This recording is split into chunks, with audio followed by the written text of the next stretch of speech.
देखिए, ये घटना पूरी तरीके से सरकार की और प्रशासन की लापरवाही है। मैं इसलिए सरकार की बात कह रहा हूं कि जब उस बिल्डिंग के ध्वस्तीकरण का आदेश हो गया था, तो ध्वस्तीकरण के आदेश जब वो अवैध बिल्डिंग बनी है तो स्वाभाविक है, जब अवैध बिल्डिंग में तो फिर अवैध तरीके से पैसे कमाए जाएंगे, अवैध तरीके से वो लोगों को दिया जाएगा और उसका नतीजा है कि कल बच्चे हमारे परिवार के बेचारे 15 बच्चे आज वहाँ जलकर और दम घुटने से मर गए।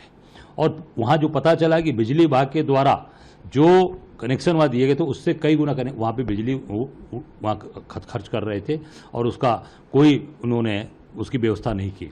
उसके कारण से ओवरलोड हो चुके थे और जब शॉर्ट सर्किट हुआ तो जो इनका बायोमेट्रिक का दरवाज़ा था वो लॉक हो गया। बच्चे खोलते रह गए, पीटते रह गए, वो दरवाज़ा नहीं खुला और वो पूरी तरीके से बच्चे उसमें दम घुटकर और जल के मर गए।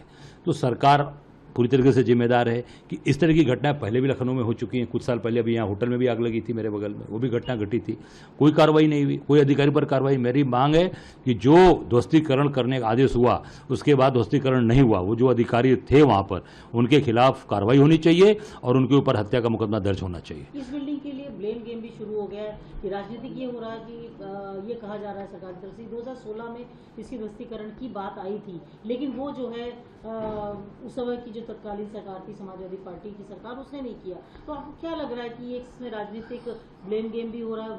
देखिए, मैं इतना ही कहना चाहूँगा कि अगर 16 के समय का ये आदेश है तो आप 17 में आए ना, तो आपने क्यों नहीं किया? आप भी तो उसके भागीदार हुए। अगर हमारे ऊपर कोई आरोप लगा रहा है मैंने नहीं किया, अगर आपको सरकार में आप बैठ गए, आपकी भी जिम्मेदारी उतनी होती है कि अगर पुरानी फाइलें जो हैं एलडीए के अंदर जो फाइलें पड़ी हुई हैं उस फाइलों पर आप कार्रवाई करिए, उस पर निर्णय लीजिए। इसका मतलब कि ये भी उसमें शामिल है, इन्होंने भी उसको पूरी तरीके से भ्रष्टाचार करके रफा दफा कर दिया, तो अंतर क्या रह गया? तो ये निश्चित तौर से ब्लेम गेम से नहीं चलेगा, कार्रवाई करनी पड़ेगी, क्रियान्वयन करना पड़ेगा और ये सरकार उसी में जा रही है। बिजली विभाग का ओवरलोड था, ये भी पुरानी सरकार का था। ये आपके आज की बातें हैं ना, जो ओवरलोड था और वो चोरी करके जला रहे थे लोग, क्यों नहीं कार्रवाई किया?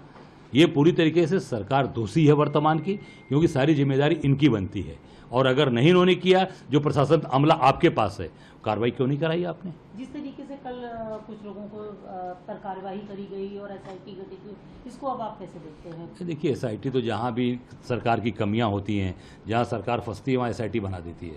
जैसे राम मंदिर में बना दिया एसआईटी, बिना एफआईआर के एसआईटी बना दिया और एसआईटी ने रिपोर्ट भी सौंप दिया जाके, मतलब हम बनाए और हम ही को रिपोर्ट भी दे दिया गया। अब सोच सकते हैं ये कौन सा तरीका है, कौन सा न्याय मिलेगा इस पे? इससे साबित होता है कि एसआईटी बनाना केवल लोगों को भ्रमित करना और लोगों का एक माइंड वॉश करना। जिस तरीके से कल इसमें कार्रवाई करी गई, कुछ लोगों के ऊपर को सस्पेंड किया गया और उन पर सस्पेंशन से नहीं चलेगा। देखिए, अब वो बच्चे मर गए, उनके ऊपर कठोर कार्रवाई हो, उस बिल्डिंग का तुरंत ध्वस्तीकरण होना चाहिए और जो अधिकारी उसके लिए दोषी थे उस समय भी और आज भी, उनके खिलाफ हत्या का मुकदमा करिए और उनको जेल भेजिए।